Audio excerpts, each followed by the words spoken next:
All right, so kind of continuing on the same vein as we were talking about the guys dressed up in black leather jackets and jeans, and were fixated on cars and girls and dancing. Let's continue on talking about rebellion and kind of a little bit more moving towards people in their 20s. Um, there was a group that was starting to form in the mid 50s, and they were known as the Beats or the Beatniks. Most people know them as they would just call them the Beats. They wouldn't use their full name, the Beatniks.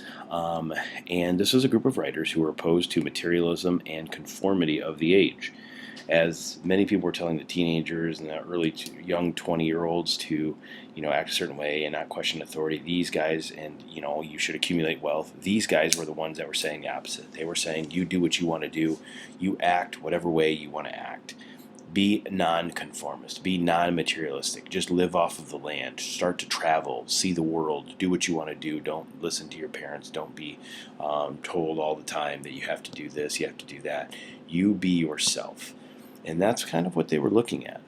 The main guy that you need to associate with the Beats was Jack Kerouac, kind of a weird last name, but Jack Kerouac, and he's widely considered the leader of the movement by the Beats. And he wrote a book called On the Road.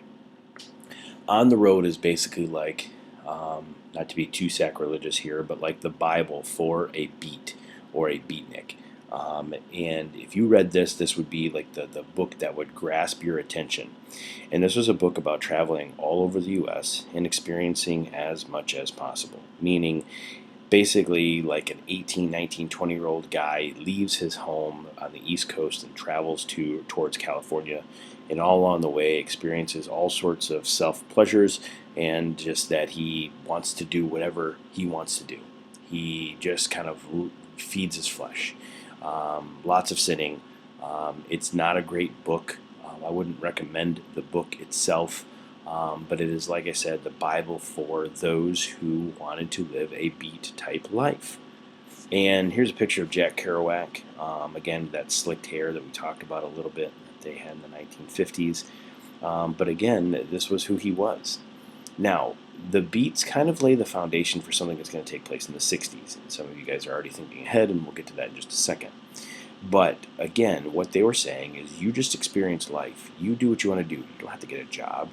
If you do get a job, get some money just to travel and experience life. Don't settle down with a wife and family. Sleep around, do drugs, smoke, drink, just be yourself. A lot of very fleshly type living. This was the Jack Kerouac On the Road pilgrimage, started in New Jersey, went up to New York, over through Pennsylvania, Ohio, Indiana, Illinois, and all across the country, eventually going towards San Francisco. And this was kind of like the pilgrimage if you wanted to take that. But that's Jack Kerouac. Another guy that led was one of the leaders of the Beats was Allen Ginsberg.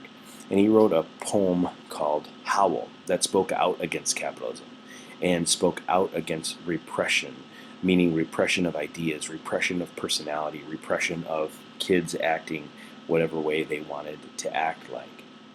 And Allen Ginsberg kind of spoke out against these things. This is a picture. I'm sorry, let me go for this one more thing, and I'll show you a picture of Allen Ginsberg. This group, the Beats, eventually paved the way for the hippies of the 1960s. If you were a beat, then you probably would eventually become the hippies, which would live off of the land and live a free love style. And they would be the ones that would be paving the way for the hippies in the 1960s. Almost think of these guys as like the guys that kind of like meet in the coffee shops and read poetry and talk about self-experience. And at the end of their poems, they would do like the snapping of the fingers and that type of stuff. And they drink in coffee shops. They're kind of like the first hipsters almost, I guess, if you want to think of it like that. This is a picture of Allen Ginsberg. This is a very young Allen Ginsberg. If I showed you a picture of Allen Ginsberg in the 60s, super, super crazy long beard, long hair. Glasses are pretty much the same. The black wire-rimmed glasses, and you guys are like, oh man, those are super sweet. Yeah, they were in style. They went back out of style, and now they're back in style. It's just kind of the way things go. Let's move on to talk about another group that dealt with rebellion. And a second here, all my computer catches up with everything. Maybe it will not. Weird delay here. If you are still watching and you are entertained, hopefully, there we go. You guys are having a good time. All right, so letter B, rock and roll. Now, rock and roll music heavily influenced the teenagers, and rock and roll was kind of a different form of jazz that was a lot more jazzed up. And it promoted dancing, and it was a sign of rebellion in the teens. Now, if you guys listen to the 1950s rock and roll, you'd probably be like, this was rebellious. I hardly think that at all. Exactly, but back then you have to understand that they didn't have music that would appeal to teens. They didn't have music that would promote dancing and going and racing cars and dating and just experiencing life. They didn't have music like that. The music wasn't focused that way. And so rock and roll promoted dancing was a sign of rebellion in the teens. Musicians also started to exclusively target teens. They would have concerts, and they would try to get teenagers to come to these concerts. They would have, they'd go on eventually when TV shows started kicking on.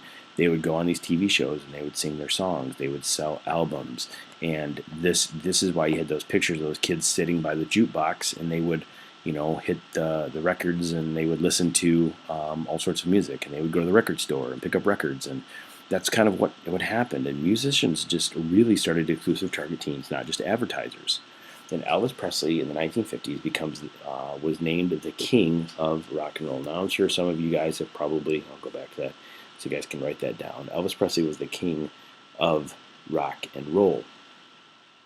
Now, here's a picture of Elvis Presley and his music video or song, Jailhouse Rock. If you guys wanted to listen to that, I'm sure you could. I don't think your parents would be too offended by that. But he was like the world's best singer. I mean, he was like, I don't even know who you guys like right now. If I just say Taylor Swift, will that be okay? I don't know of a male artist. You guys listen to country. I don't really know. I'm not really up on the current music scene. But he is like the top dog artist, and he was viewed all over the place. Anything he was on, it would sell. And this is an older version of him when he becomes more of like a country singer-ish. But Elvis Presley was one of the most famous musicians of all time, and he was the one who kind of first kicked off the rock and roll movement. The rock and roll movement kind of starts in the 50s, but really, really takes off in the 1960s, and that's when you get like the British invasion with the bands like the Rolling Stones and the Beatles and those things. And speaking of Beatles, if you've ever heard of the Beatles, if you haven't, I don't really know how you haven't, but if you've ever noticed, the way that they spell their name, Beatles, is not the way that an actual Beatle, Beetles, is spelled. Some people say that is an allusion to the beatniks or the Beats of the 1950s. So just a little trivia question there for you. Anyway, let's talk about movies. Movies also showed signs of rebellion in their content. And just like we have movies today that influence people and get people to act a certain way and dress a certain way, Marlon Brando was an actor that starred in a movie called The Wild One. This is a picture of him. You guys, if you notice this, black leather jacket, jeans rolled up, boots, and again, he's riding a motorcycle, which would be a sign of like freedom, a little bit of a tough guy, kind of a little bit of a rebel. And Marlon Brando was that star. Now, if you guys have ever heard of Marlon Brando, he's a pretty big movie star. Most of the movies, I don't know if he's ever been in any movies that you guys have seen. If you've ever heard of the Godfather movies, he's the Godfather.